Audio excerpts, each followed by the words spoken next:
Good evening, everyone. Welcome to the Hutchinson City Council meeting for Tuesday, January 28th, 2025. Call the meeting to order.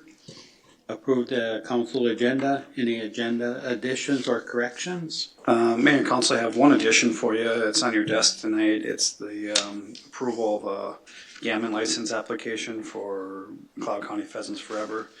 And we can just put that as the last item under new business. Motion to approve. Second. Motion by Tim, second by Dave to approve the agenda with the addition. Any other discussion? All in favor say aye. Aye. Both say nay.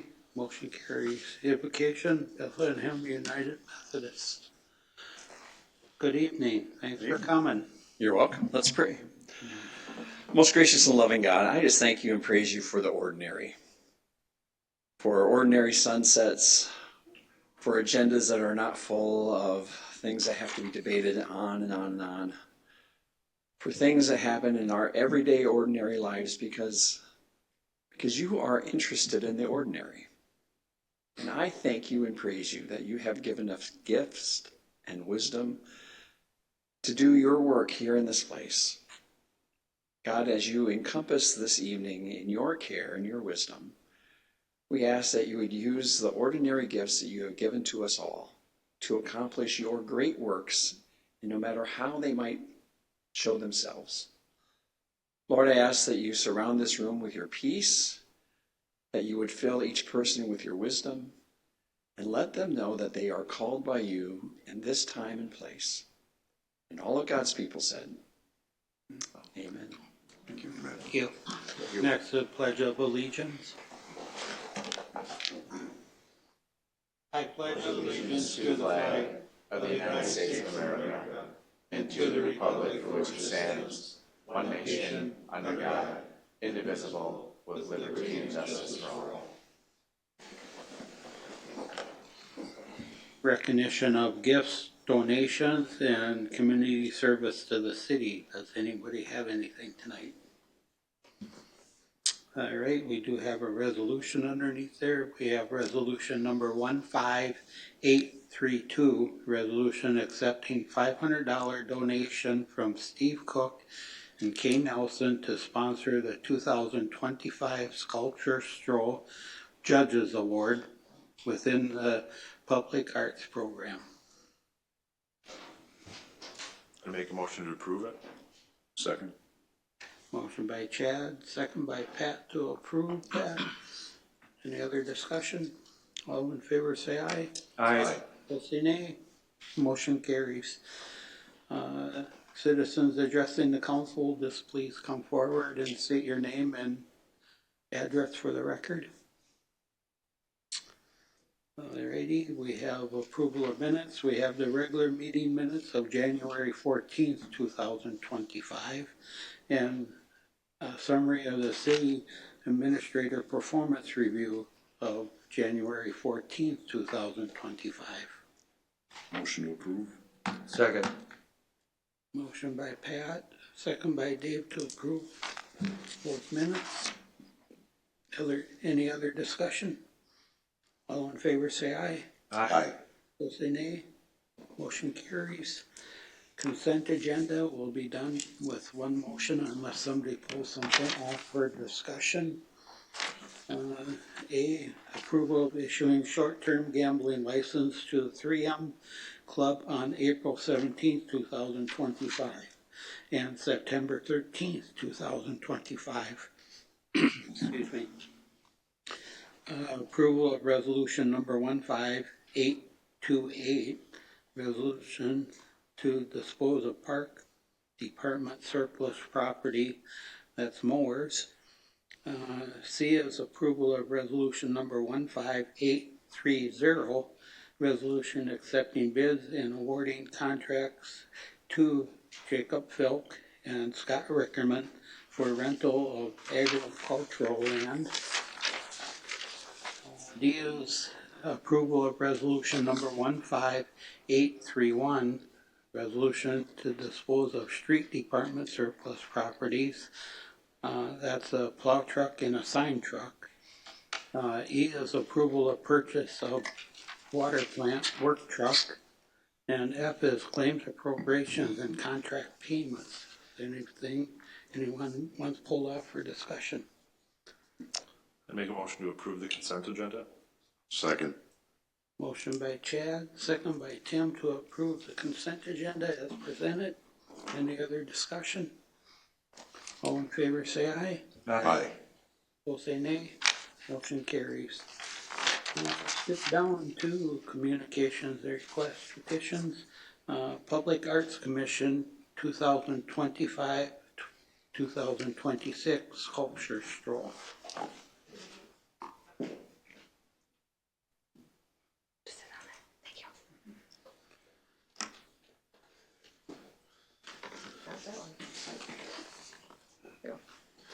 Good evening, Mayor and Council. Tonight, I'm here on behalf of the Public Arts Commission, along with Justin Beck, and Pat May is on the commission as well. On Wednesday, January 8th, the commission met and reviewed the submissions for this year 2025-2026 sculpture stroll. There were a total of 34 submissions from 15 artists that were received, and the commission went through and vetted them through there and did select the 11 pieces that will be displayed starting around May or June for the 2025-2026 sculpture stroll. Up on the screen, it shows the pieces that were selected and then the locations of which they will be featured in the stroll. Along with our 11 selected pieces, the remaining slate was sent over to Citizens Bank and also Ridgewater College, and they selected their privately funded pieces as well. No action is needed this evening, just wanted to share what pieces will be displayed and what were selected by the Public Arts Commission. Is there any questions? Pat, you were talking about how many people applied to get their sculptures displayed, huh? What was it? It was 34 submissions from 15 artists. Yeah. Here's a closer view of some of them. And some from as far away as New York, which we hadn't had. Yeah, we had some new artists this year, which was nice and good to see. Yeah. Justin Beck did confirm that they were applying to the right location. They knew they were applying to Hutchinson, Minnesota. We did have one to Hutchinson, Kansas a couple of years ago. We did, yes. They thought they were applying to Hutchinson, Kansas. So here's just a closer view of some of them. Any questions? So that one, Lynn, is that a center? You go, I think it's next one. No, I think it's down more, isn't it? The round one that isn't it with glass in the center, like stained glass. The round one, is that stained glass, Pat? Do you know? I think it's painted acrylic, isn't it? Yeah, it's acrylic painting. No. So Okay. this artist, there are variations to his work, and so the colored pieces, basically, you could take any color, any selection, and he would make it to be different for the different art or the different strolls. So we just told him we like this piece and to select something that would be fitting for us. Some neat pieces.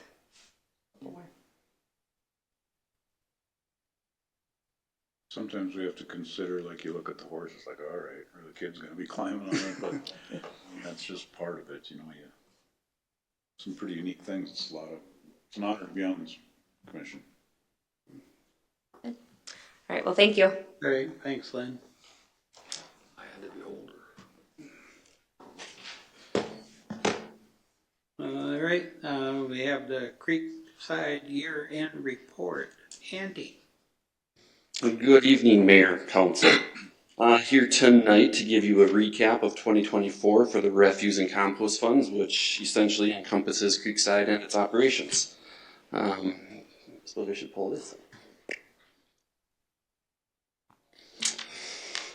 All right. I typically like to start out with the Creekside Soils mission statement. I won't read the whole thing, but the second sentence there is really what stands out and really stands true in terms of our operations and what we do for the community. This will be done in a manner that is self-sustaining and provides optimal benefits, economic and otherwise, to the residents of Hutch. As we, I think, all know, and as you'll see later on with the transfers back to either the general fund or the tree disease infestation mitigation fund. So definitely proves to be beneficial to the community and offsetting costs. I'll start tonight with the refuse fund, just to give a brief definition of what that really all entails. The city charges its residents a monthly garbage fee for the collection and the disposal of the municipal solid waste, otherwise known as garbage, and then the source separated organics. These fees collected from the residents are then used to pay the contracted hauling and collection services provided by West Central Sanitation currently for both the garbage and the source separated organics tipped at Creekside. This also covers the landfill disposal charges for the garbage and the white goods pickup items from the spring and fall events, as well as the expenditures related to the source separated composting operations out at Creekside. So just to dive into where tonnages are going or have been going here over the last few years, 2024, we've definitely seen an uptick in the garbage. This doesn't directly impact Creekside operations, but this is what's ultimately tipped at the landfill, and the higher that number gets, the higher there is expenses, obviously. I believe this average tip fee for 2024 was about $71 per ton, so just in disposal fees alone, it's $190,000 paid to the landfill. The green line there is the source separated organics that's received at Creekside. That's seen a little bit of an uptick here for 2024, which is a hopeful sign for the Compost It Right campaign starting to bite some teeth into the program and bringing more awareness to that curbside program. And then I guess the biggest notable here for us is that blue line at the bottom, which is the reject material, otherwise known as contamination, from those organics received at Creekside. We've seen about 100-ton decrease from 23. So to be honest with you, that really the only thing that can be translated out of that is less contamination put in the organics cart. So we're hopeful that that trend continues moving forward. Just to touch on the hard good disposal, I think has been talked about in previous budget meetings that cost is climbing at a very fast rate. I believe finance started tracking this in 2021, and the total cost at that point was $10,000, a little over $10,500, whereas for 2024 it closed out a little over $35,000. And just looking at what that translates into a tip fee, and you notice the tonnages stay relatively the same, but my understanding is the bulky items, those are all paid on a per item basis, and there's getting to be so many of those each and every year that's what really tacks up the cost. The fall and spring pickup. The fall and spring, yeah. And you may recall that was one of our discussions this year when raising those fees is, that $25,000 price increase in that. And Andy, would you say is 2024, is that probably our first full year with? Compost Right? I'm looking at the residual or the reject stuff. Yes. Was that probably our first full year with Cassandra on board? Yes, the campaign rolled out in early 23. Cassandra started in August of 23, so 24, yes, would be the first full year cycle. Okay. Thank And I'll touch a little bit more on this in a future slide. I just figured this is something that I've talked about over the last 5 years or so that it was worth noting here tonight. The covered aerated static pile, otherwise known as CASP project, finally came to fruition this last year and commissioned here in October 24. So just to put a little context to what this all actually is, it's just essentially a 6-bunker system with subgrade aeration. If you look in that upper right picture, you can see the nozzle sticking up before the concrete was poured. And then here on the back side of the bunker systems, each of these aluminum boxes is a blower that's feeding the air into that system. Once those bunkers are filled, there's temperature probes inserted into the material, and then the bottom right is basically our controls and what we see. Basically, once we start a new batch, it's all self-sustaining, self-automated. The blowers do what they need to do based on the temperatures. So far to date, even with the colder temperatures here over the winter months, we haven't seen, any issues really whatsoever. One of our concerns was blowing the cold ambient air into the material you're trying to heat up, and it didn't pose to be an issue whatsoever. So, very, very pleased with how things have turned out thus far. As time moves on, and I don't know how much more growth we'll see in the curbside program, but if we start branching into accepting commercial food waste, the system is set up to be expanded. You notice on the upper right-hand picture, just to the right of the little shed, that's a blacktopped area. all the infrastructure is in place, everything is stubbed off. Excuse me. All we need to do is install the bunkers and the blower system, which will come more or less at a fraction of the cost of this initial investment on the first phase of the system. Just to touch on the Compost It Right campaign. At a future date, Cassandra will elaborate a little more on this, but figured I'd give you some highlights here tonight.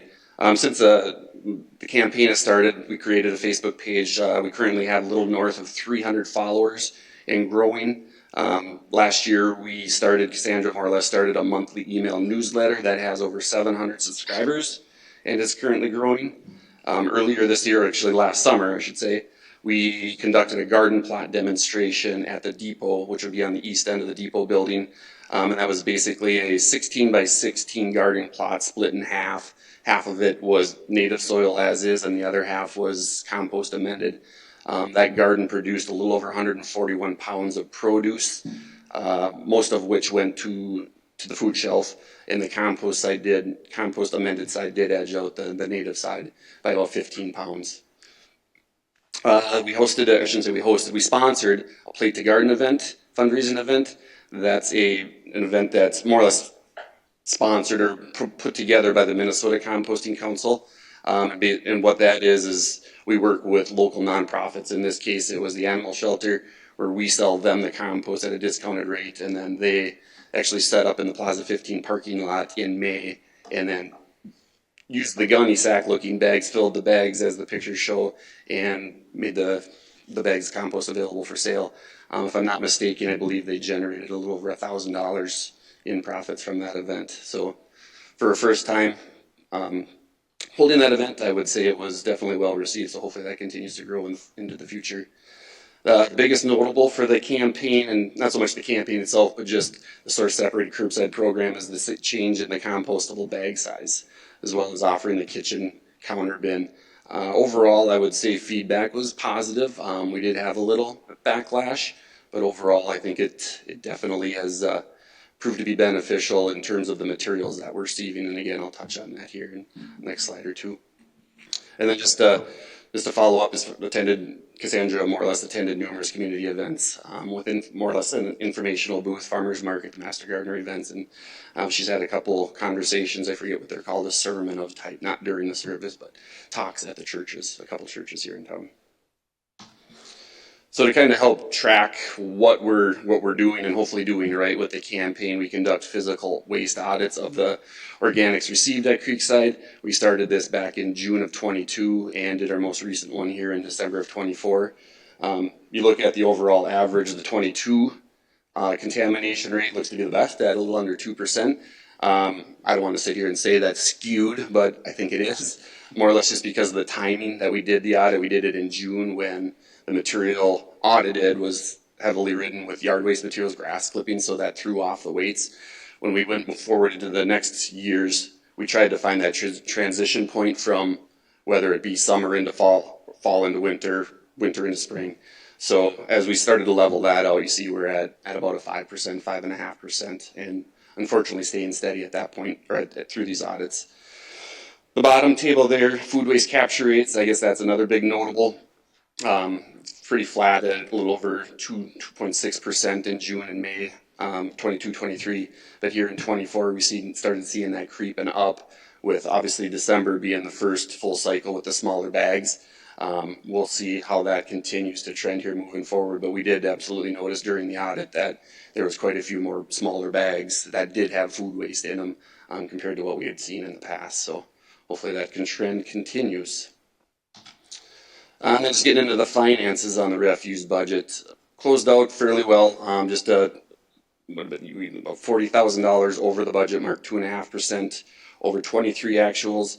Year-end expenditures came in a little over $2.5 million, and the majority of that was the CAS project with about $1 million in capital outlay. So really, you kind of back out that capital, back out that depreciation.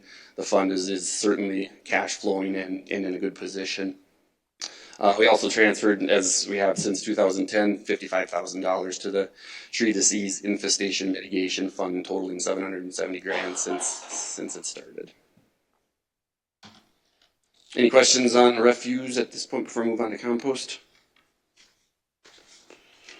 All right, compost fund. This is probably what's Creekside is most known for, is the drop off site for yard waste or compostable materials, the logs, the brush, yard waste, clean concrete, and blacktop.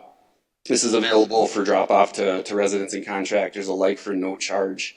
With these materials, we produce, market, and distribute bulk and bag soil mixtures, as well as a variety of bulk and bag colored mulches to local customers and distributors, with a current sales territory of over 13 states throughout the Midwest and the Intermountain West. So just really looking at that on the incoming side, we've seen a pretty big uptick in total incoming tonnages, up about 1,800 ton over 2023. If you look at the blue, which is just Hutchinson generated tons, materials that were dropped off at our site, that's where the majority of that increase is. And about 1,000 ton of that was black dirt that a contractor had brought off of a project, and then another 700 ton of wood waste over 2023's ton of wood waste tonnage. And down on the bottom, we just show the incoming materials by the type and the generator. So looking at the city of Hutch, is 49%, basically half of what we process is generated here locally. McLeod County, when we go to the different municipalities throughout the county, grind their brush pile, load out their yard waste, that makes up about 18%. And then the city of St. Cloud, whom we've worked with for probably the past 10, 11, 12 years, accounted for about 33% of the total incoming waste.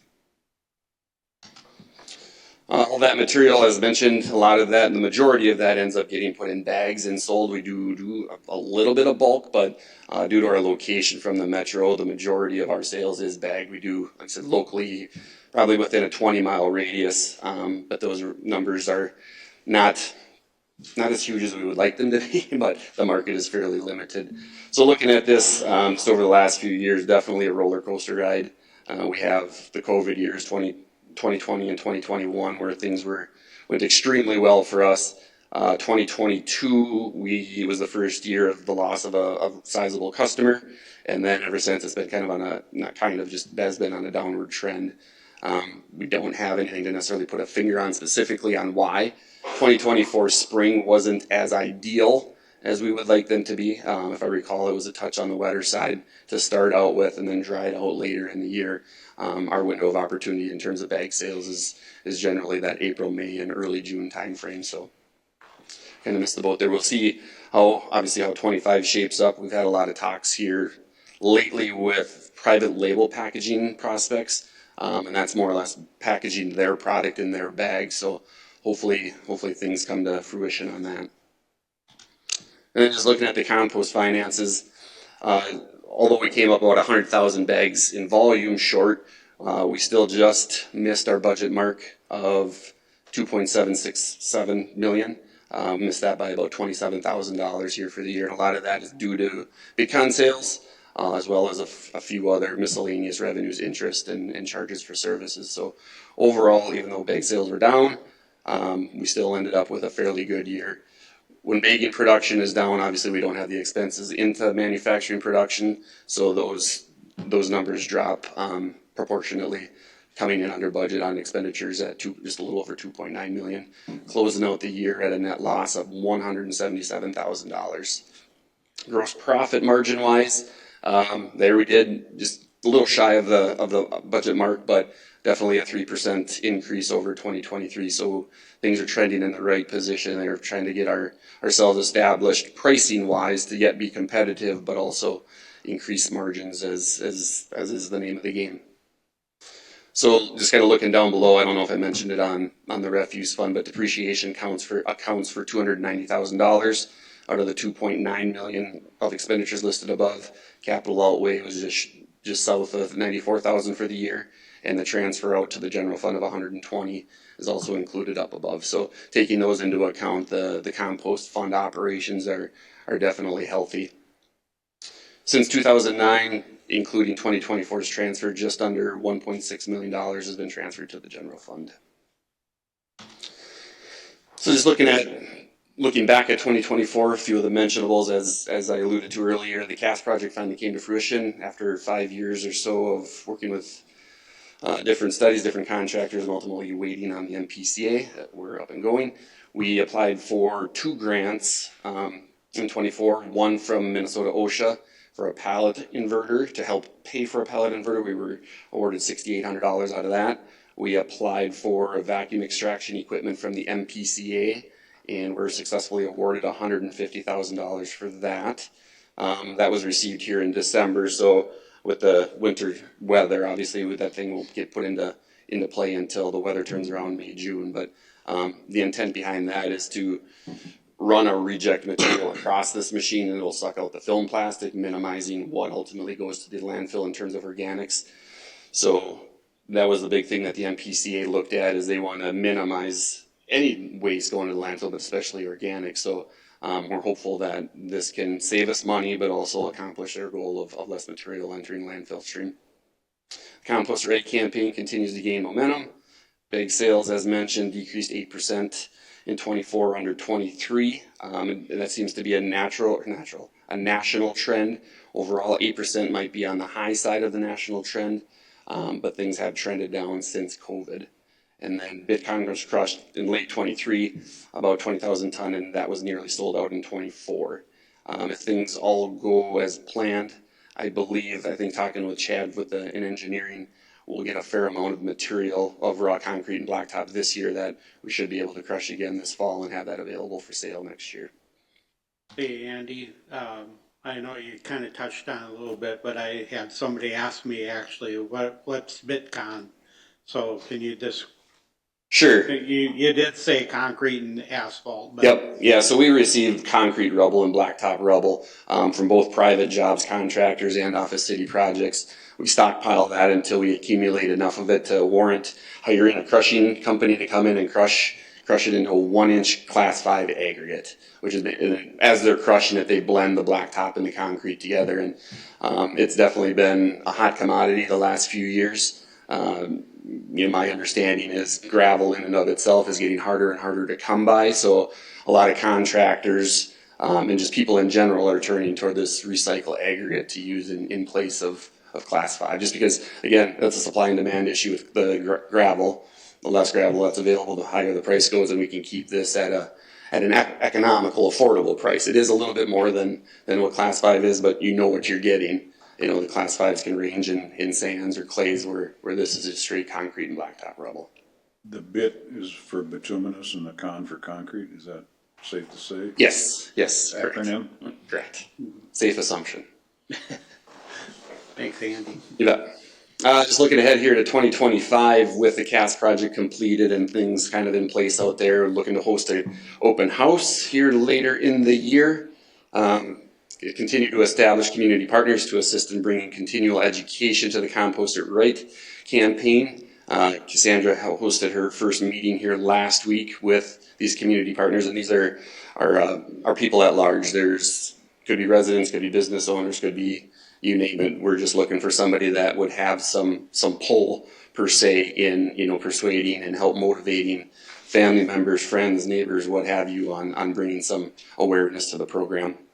That was the first of many meetings to come, and I'm sure Cassandra will touch on that here a little more when she presents to you. But along with that is to start exploring conducting commercial organics food waste collection pilot programs.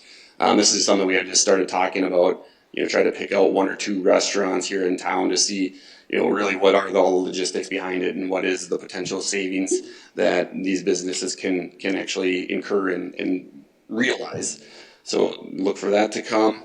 And then the biggest thing for us operationally for Creekside for the compost fund is identify a wood waste market. As mentioned earlier, we've seen an increase of over 700 ton in our wood waste received at Creekside.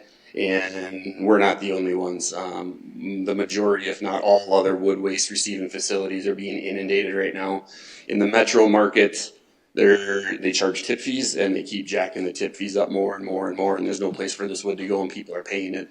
So that's something we'll definitely look at and consider here sooner than later, is to unfortunately have to start charging, because I think, Matt, you've been out to Creekside this past summer. There's monster piles of mulch, so that'll be one big thing that we'll definitely be looking at figuring out here for 2025. Other than that, questions, comments?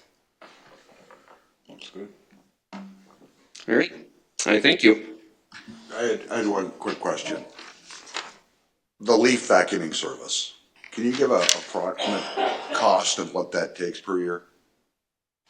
More of a mic. I mean, That goes through our public works department, so. Oh, okay. yeah, that's funded through Is stormwater. there a random kind of, are we talking $100,000, 200,000, under, over? Yeah, I couldn't say off the top of my head. I'll make a note though, to make sure we. And the reason I'm looking at that is, because we're looking at this and saying, okay, we put over the last 15 years, $106,000 into the budget each year from the composting facility.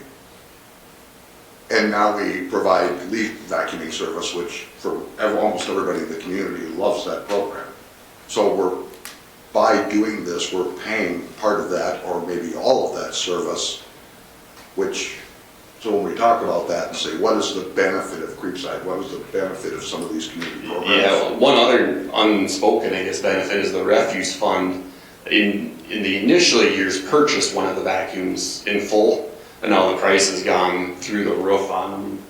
I don't even remember what on this most recent one, like what 137,000. was the sale price of the machine, and I don't remember what the refuse fund kicked in. 50,000. So on top of the transfers, the refuse fund kicked in $50,000 towards the purchase of one of those vacuums. So thank you. I just wanted to make that point that, I mean, the service the communities provide, or Creekside providing in the leaf pickup is invaluable to people. Right. So, Kind of piggyback on Tim's deal, do you know how many tons of leaves they brought in? I do. I want to say it's right around 700 tons. And pretty. That's what I was gonna say. Okay, This year perfect. was a little higher because, again, a wet start to the season, a lot of leaves. I think we were closer to about 758, but on average, I'd say it's about 700. Which is a fair amount. That's a sizable amount for us to process and ultimately turn into compost that's bagged and sold. So we definitely appreciate the program yourselves just generating the material. Well, it helps out the street department too. It- Stuff going down the storm drains. There's so many benefits from that program on so many Yeah. levels. Yeah. Anything else, Randy? no, thank you. Great. Keep up the good job. Thank you. Thanks. All right, we have no unfinished business, we'll drop down to new business. First reading of ordinance number 25-851, ordinance of the City of Hutchinson, Minnesota, annexing land located in Hassan Valley Township, McLeod County, Minnesota, to the Minnesota State Statute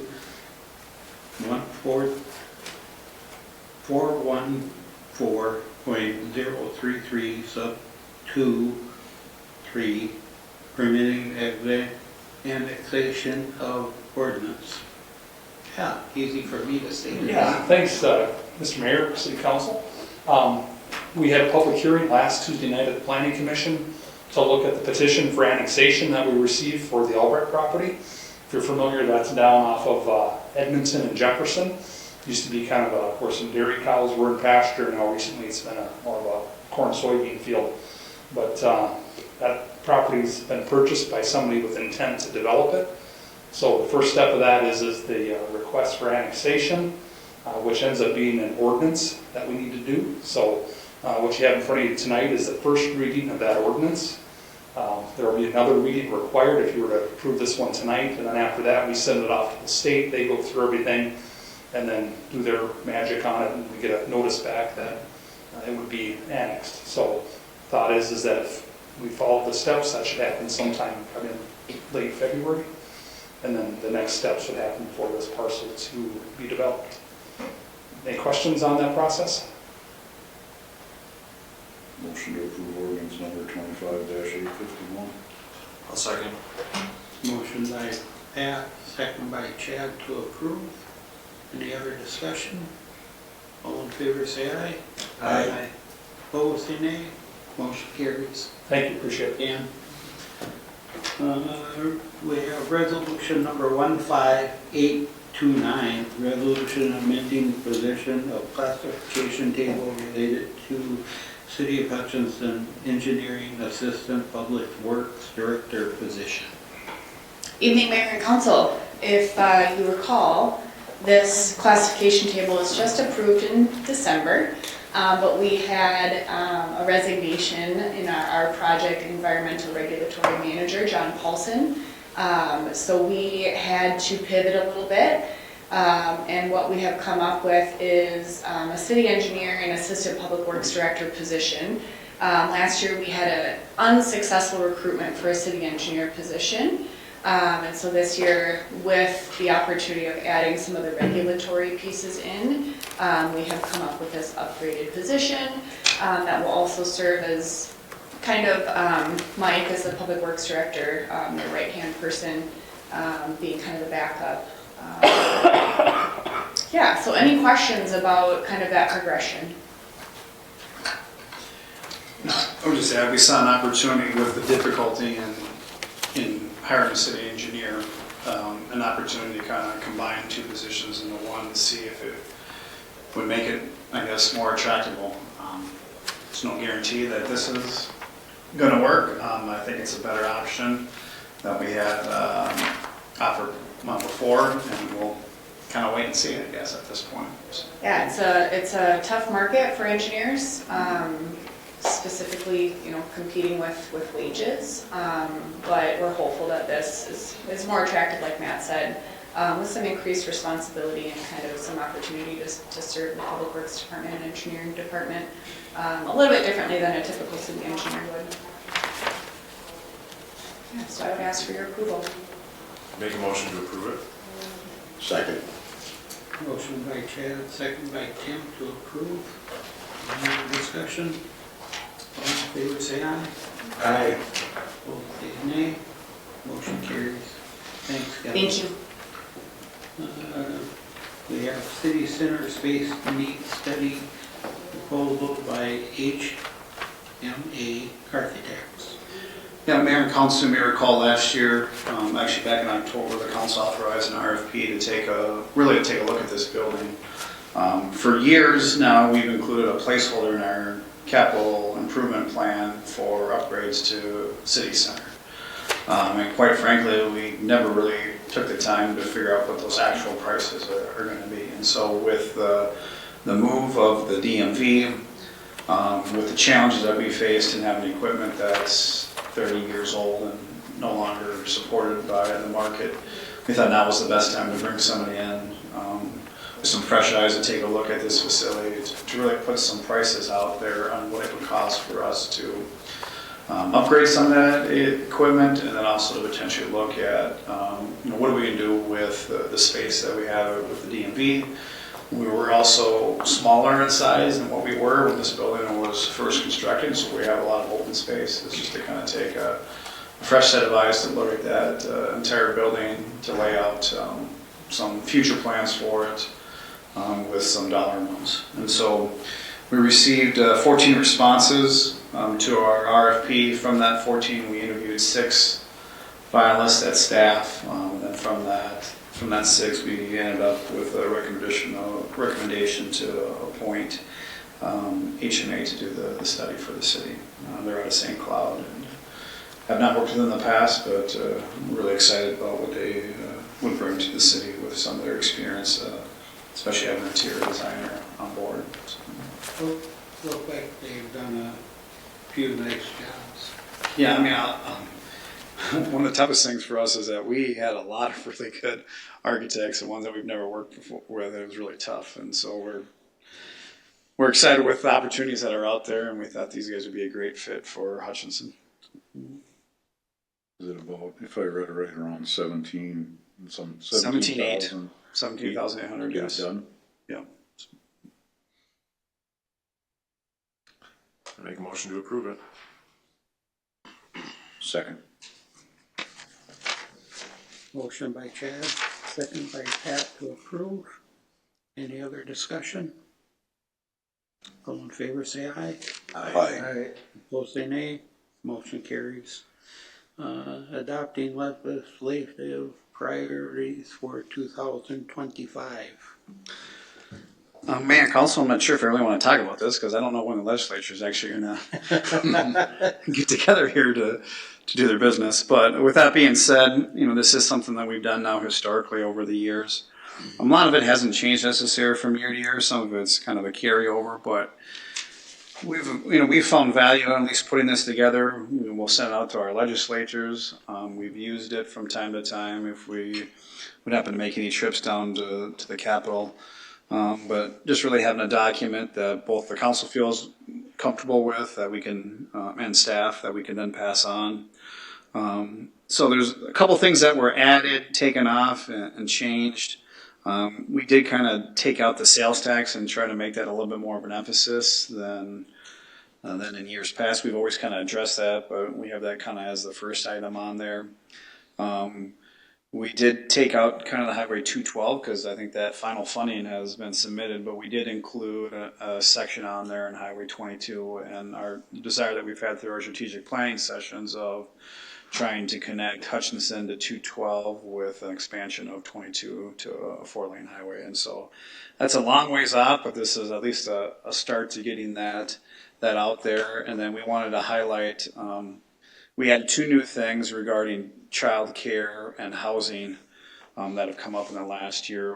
One with just obviously need for additional funding to DEET for some of the programs that are out there, and then addressing affordability and local control in regards to housing and some of the legislation that's been proposed in recent years. And so head on the agenda tonight for discussion and review. If you had any questions, comments, if there's anything you'd like to see added, taken off, we can do that. Or if you're comfortable with it, we just ask you then to look at approving that. We've included the priorities that have been established by the Coalition of Greater Minnesota Cities and the League of Minnesota Cities, 2 groups that we are members with.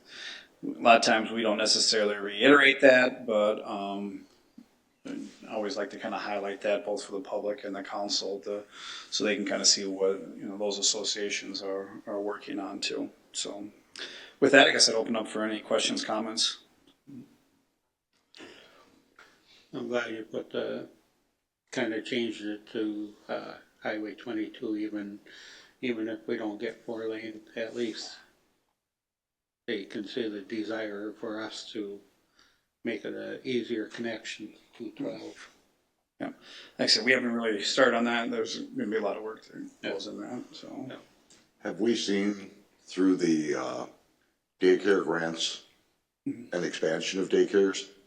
Yeah, we just received, or the EDA and the city just received a $40,000 grant, and it was interesting because Miles just showed the impact on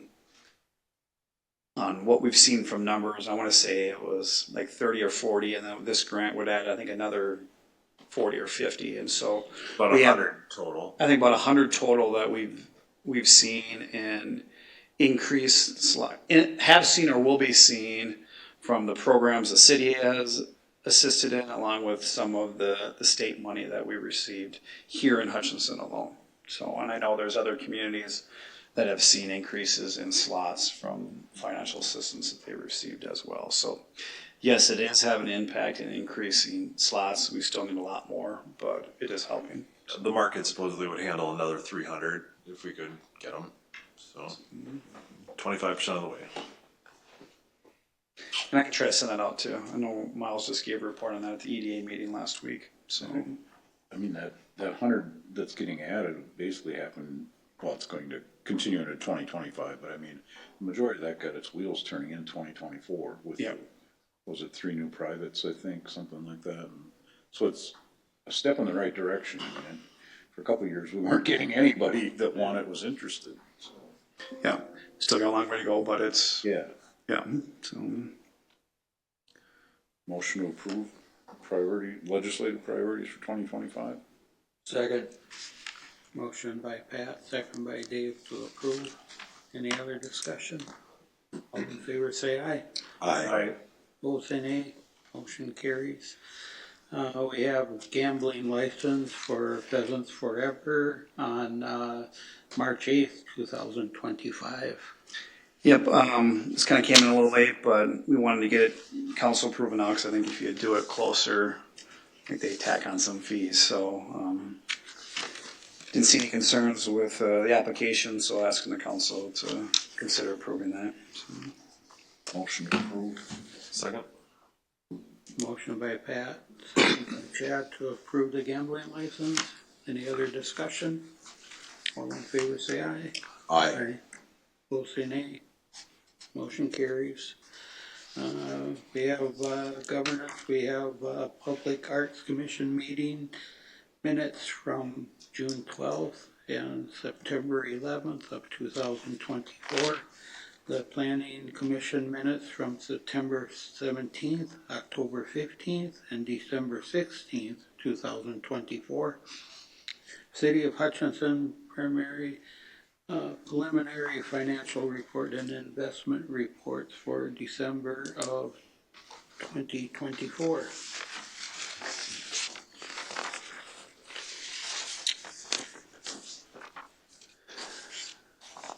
Chief Grifferson, you have anything for us tonight?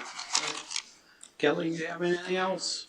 We held our annual city party this last weekend for staff, and it was a lot of fun. So thanks again for having that in policies where we can hold that for employees.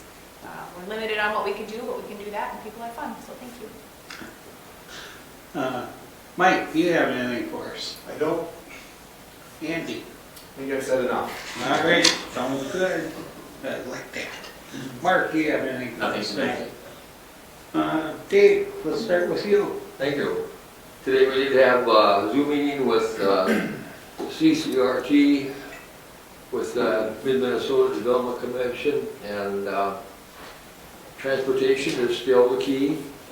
Trying to find things or volunteer drivers to probably help with those. Looks like we may have something in McLeod County that will help, and it's located in Hutchinson, and that's the new nonprofit that started out on the west side of town, and the name will blow me away, I won't remember what it is. But they're applying for grants for a volunteer driver program, and so I'm sure we're going to hear a lot more about that in the near future. Right now with the federal government pulling the horns back on what is being spent and looking at it again. We'll continue as best we can, but we never know what funding will be, because 80% of funding for transportation is done by the federal government and 10% by the state. So we'll have to see how that works out. Nothing to get shocked about, but you never know what might come down the pipe. So, but other than that, why?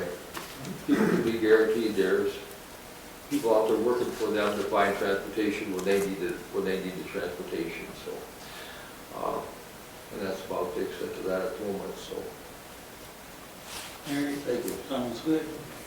Pat? Was Chad, we had an EA meeting last week, and a lot of nice things that are going on, a lot of activity, both commercial and I think industrial. The right way, that building sold, no manufacturing, and just some real positive things going on. Chad? Yeah, I mean, that was it. We're both on it, so I didn't mean it. Stealing my thunder. Yeah. Is that it, Pat? That's it. All right, thanks. Chad, you got anything? I mean, like the State Theater was sold and gonna stay open, which is incredible for downtown. That's not breaking news, but I think grand opening is the first. yeah, so that'll be nice. Like I said, the right-of-way building's gonna be filled again, which is good. Otherwise, I had nothing else. All right. Timmy? I attended the January 22nd meeting for the Compost It Right and the composting project. I think the biggest thing they put out there was the contamination, and your food scraps have value.